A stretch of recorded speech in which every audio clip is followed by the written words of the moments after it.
भाई और बहनों, खाना कम खाओ और गैस भी बचाओ। भारत माता की जय। হ্যাঁ রে, তোর মরণ হয় না রে? লোকে হসপিটালে ভর্তি, গ্যাসের অভাবে পথ্য পাচ্ছে না, আর তুই এখানে লেকচার মারছিস?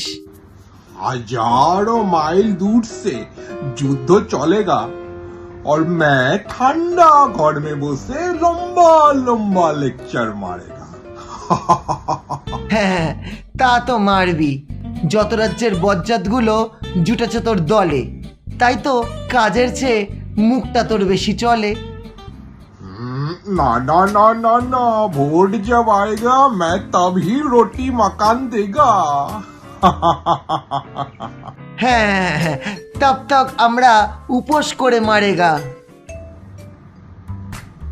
अरे इसीलिए तो बोला कम खाना खाओ, गैस के साथ टाका भी बचाओ।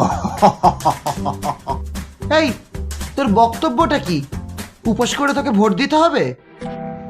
अरे वोट के बाद मैं आएगा और तेरे साथ हमेशा रहेगा।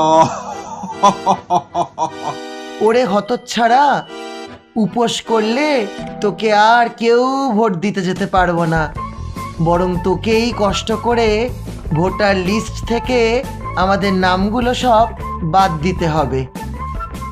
अरे बाबू मोशाई में जरूर आएगा और मेरा स्लोगान, हमारा पार्टी का स्लोगान एक ही रहेगा, गैस सिलेंडर दूर हटाओ, घर घर उन्नन जलाओ, भारत माता की जय।